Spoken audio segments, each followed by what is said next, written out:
Rickie Fowler's second-place finish at Masters is a preview of what's to come. Augusta, Georgia, if there's any consolation to be had in coming so achingly close to a green jacket, it's that Rickie Fowler knows his time is coming. It could be at Shinnecock, one of his favorite courses. Or it might come at Carnoustie or Bellerive. Maybe it will be right here next year. At some point, though, Fowler will be a major champion.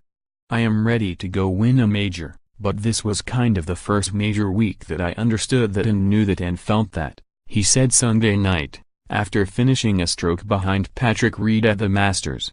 I would say previously, I was still feeling the nerves and dealing with tough rounds and things not going your way.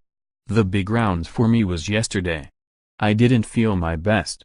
I felt like I had to really stick to my game plan and fight through a few times where I may not have felt comfortable and just try to gut it out, he continued.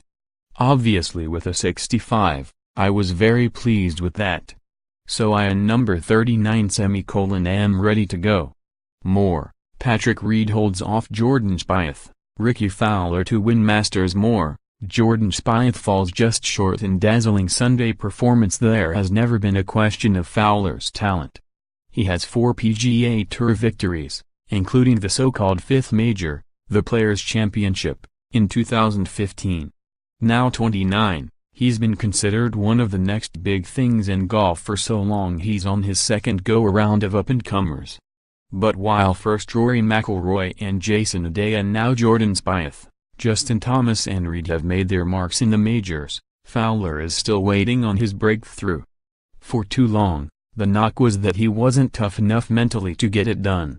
That he'd get to the final round and either fall apart or fade into the background.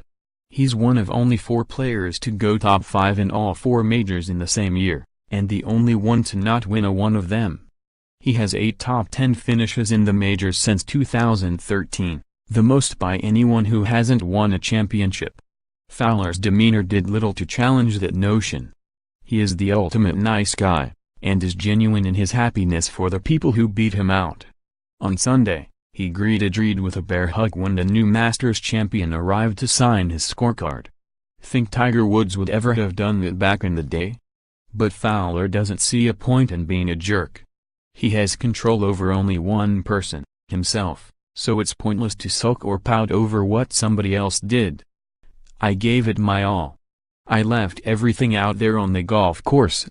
I was just a little too far back, Fowler said.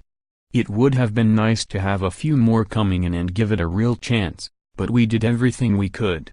And Patrick went out there and outplayed all of us this week, and he earned it. So, you and number 39 V got to give it to him. Besides, Fowler's finish should be a warning that anyone who doubts him, his desire or his relentlessness does so at their own peril.